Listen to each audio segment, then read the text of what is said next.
శుక్లాంబరధరం విష్ణుం శశివర్ణం చతుర్భుజం ప్రసన్నవదనం ధ్యాయేత్ సర్వవిఘ్నోపశాంతయే. గురుబ్రహ్మా గురుర్విష్ణుః గురుర్దేవో మహేశ్వరః గురుః సాక్షాత్ పరం బ్రహ్మ తస్మై శ్రీ గురవే నమః.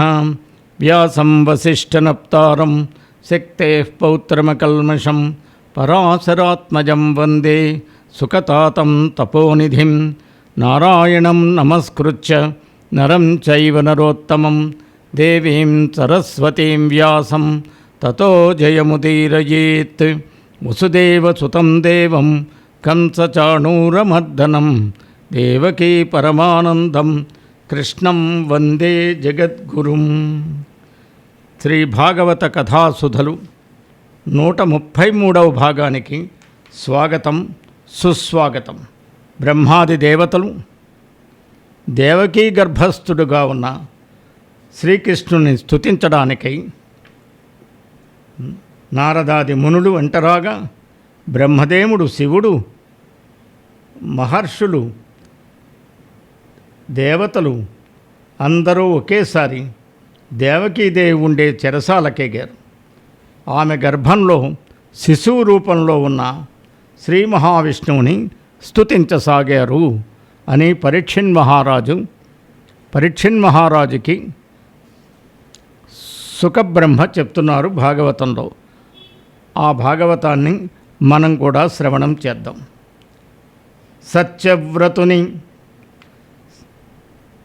సత్యవ్రతుని నిత్య సంప్రాప్తి సాధనున్ కాలత్రయమునందు కలుగువాని భూతంబులైదును పుట్టుచోటగువాని 5 భూతంబుల అమరువాని 5 భూతంబులు అడగిన పిమ్మట పరగువానిని సత్యభాషణంబు సమదర్శనంబును జరిపెడువానిని నిన్నాశ్రయింతుము నీ అధీన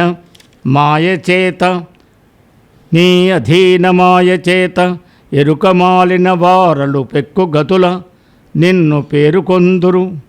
ఎరుగనేర్చు విబుధులు ఏకచిత్తంబున నిఖిలమూర్తులెల్ల నీవయంద్రు. సత్యాన్ని వ్రతంగా కలవాడివి, మోక్షప్రాప్తికి సాధన రూపమైన వాడివి, భూత భవిష్యత్ వర్తమానాలు మూడింటిలో ఉండేవాడివి, పంచభూతాలకు పుట్టుక స్థానమైన వాడివి, 5 భూతాలలో అంతర్యామిగా ఉన్నవాడివి, 5 భూతాలు అంతరించిన తర్వాత కూడా మిగిలి ఉండేవాడివి, సత్యాన్ని మాట్లాడేవాడివి, అన్నింటినీ అందరినీ సమానంగా చూసేవాడివి. నిన్ను మేమంతా శరణు వేడుతున్నాం. నీ మాయాశక్తి చేత జ్ఞానశూన్యులైన వారు నిన్ను అనేక విధాలు అనుకుంటున్నారు. కానీ జ్ఞానులు మాత్రం ఏకచిత్తంతో అన్నీ నీవే అని అంటున్నారు అని స్తుతిస్తున్నారు బ్రహ్మాది దేవతలు శ్రీ మహావిష్ణువుని. సమదర్శనం అంటే అందరినీ సృష్టించి అన్నింటిలో అందరిలో ఉన్నది పరమాత్మే కనుక ఆయన అన్నింటినీ అందరినీ సమానంగా చూస్తాడు. సదా సమదర్శనమే ఆయన తత్వం. ఆ పరమాత్మ తత్వాన్ని, సృష్టి తత్వాన్ని తెలుసుకున్న జ్ఞానిది కూడా సమదర్శనమే. సంసార వృక్షాన్ని గురించి చెప్తున్నారు బ్రహ్మాది దేవతలు. ప్రకృతి ఒక్కటి పాదు, ఫలములు సుఖదుఖములు 2, గుణములు 3 వేళ్ళు, తగు రసంబులు 4, ధర్మార్థముఖరంబులు, ఎరిగిడి విధములై ఇంద్రియంబులు, 6 స్వభావంబులు, శోకమోహాదులు ఊర్ములు, ధాతువులు 7, పైపొరలు 8 ప్రంగలు, భూతంబులు 5, బుద్ధియు మనో అహంకృతులను, రంధ్రములు 9, కోటరములు, ప్రాణపత్ర దశకంబులు, జీవేశ పక్షి యుగమున్ కలుగు సంసార వృక్షంబు కలుగచేయగావ అడగింప రాజ ఒక్కరుడవు నీవ. ఇప్పుడు చెప్తున్నారు. దీని భావం ఏమిటంటే ప్రకృతి అనేది ఒక్కటే. అది సుఖదుఖాలుగా మనం చేసిన పూర్వజన్మ కర్మఫలాలను ఆధారంగా చేసుకుని పాప పుణ్యాలుగా రూపొందించబడి సుఖదుఖాలుగా పరిణమిస్తాయి. అవి రెండు. సత్వరజస్తమో గుణాలు ఇవి ప్రకృతి నుంచి ఉద్భవించినవే. ఇవి మూడు. పురుషార్థాలు అంటే ఈ సత్వరజస్తమో గుణాలలో ఏదో గుణంలో ఉండి ధర్మార్థ కామ మోక్షాలనే 4 పురుషార్థాలని సాధించడానికై శబ్ద స్పర్శ రూప రసగంధాలు తెలుసుకునే 5 ఇంద్రియాలున్నాయి. చెవి, చర్మం, కన్ను, నాలుక, ముక్కు. ఈ 5 జ్ఞానేంద్రియాలు అంటారు.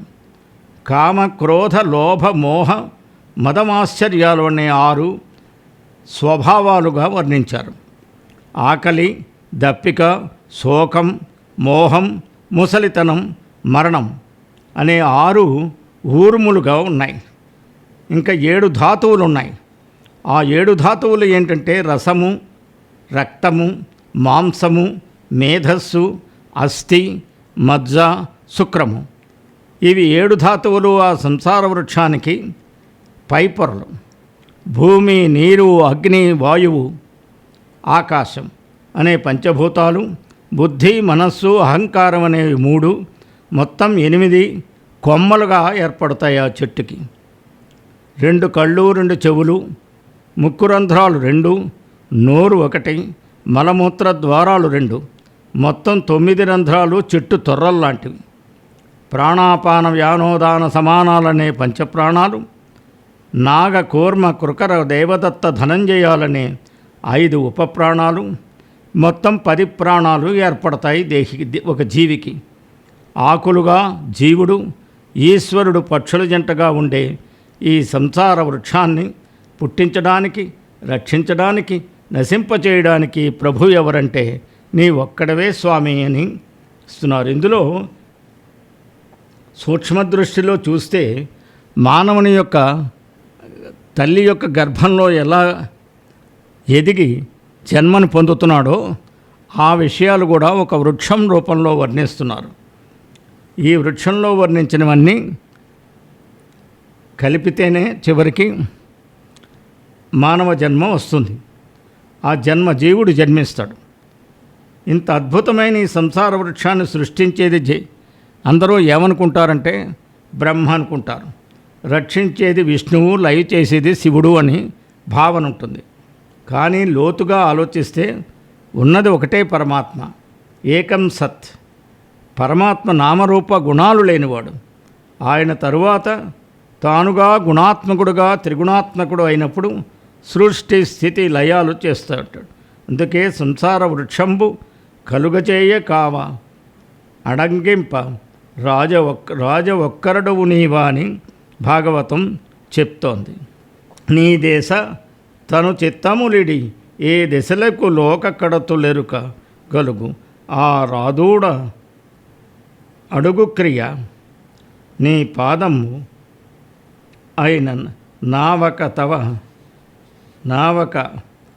తన భవసాగరమున్.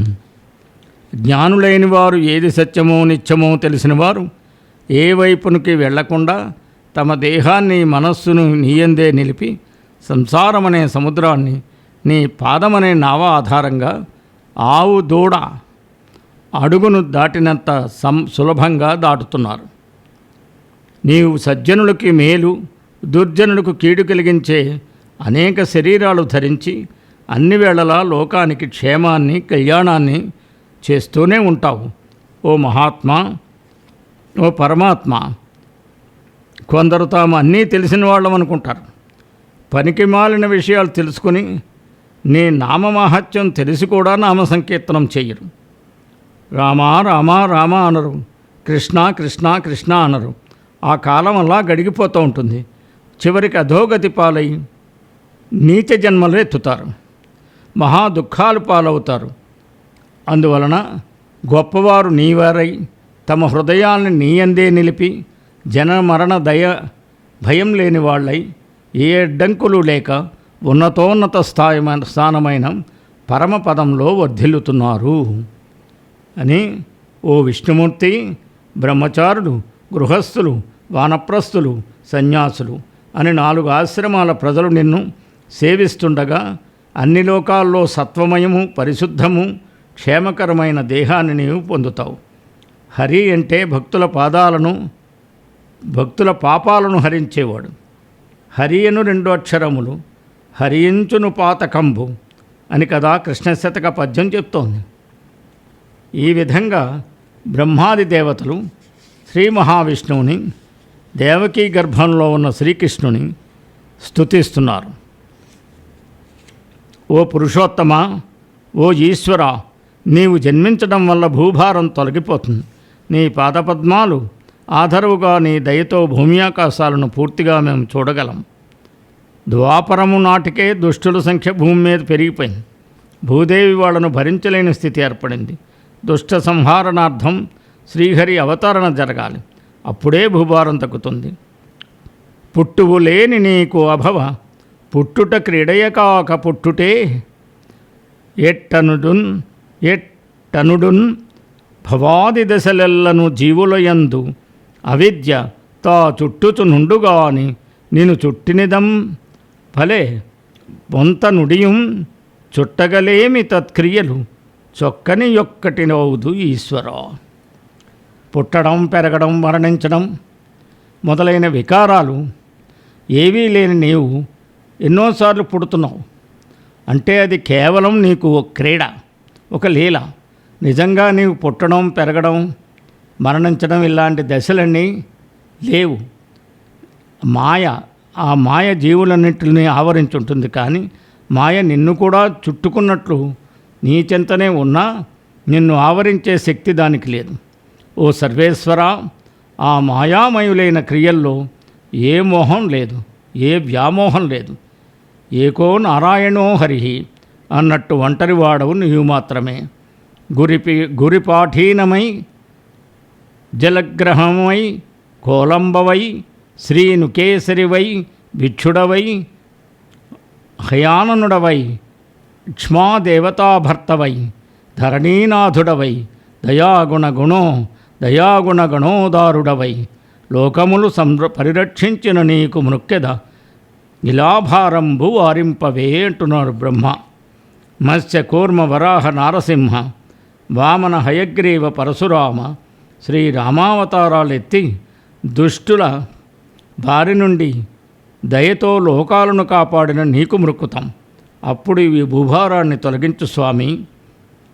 ముచ్చిరియున్నది లోకము నిచ్చలు కంచాది ఖలులు నిర్దయులేడన్ లేచన్ మచ్చిగ కావగవలయును విచ్చేయము తల్లి కడుపు వెడలి ముకుందా దయలేని దుర్మార్గులు, కంసాదులు విజృంభించి ఎల్లప్పుడూ బాధించడం వల్ల లోకం దుఃఖంలో ఉంది. ప్రీతితో దీన్ని కాపాడవలసిన అవసరం ఉంది. తల్లి కడుపు నుండి వెడలిరా స్వామి అని స్తోత్రం చేశారు బ్రహ్మాది దేవతలు. తర్వాత దేవకీదేవిని చూస్తూ, ఓ తల్లి దేవకీదేవి, నీ గర్భంలో ఆదిపురుషుడైన శ్రీ మహావిష్ణువు ఉన్నాడు. రేపు జన్మిస్తాడు. కంసుని వలన ఏమాత్రం భయం లేదు. ఇది నిజం. ఇక ముందు మా అందరికీ శుభం కలుగుతుంది. యాదవులంతా సంతోషంగా పొంగిపోగా ఎల్లప్పుడూ నీ కడుపు చల్లగా ఉండాలి, నీవు సుఖంగా ప్రసవించాలి అని భావం. ఈ విధంగా హరిని పొగడి దేవకీదేవిని దీవించి దేవతలు ఈశాన బ్రహ్మను మున్నిడుకొని తమ తమ స్థానాలకు వెళ్ళిపోయారు. మరికొన్ని విషయాలు వచ్చే భాగంలో చెప్పుకుందాం. సర్వం శ్రీకృష్ణార్పణమస్తు. స్వస్తి.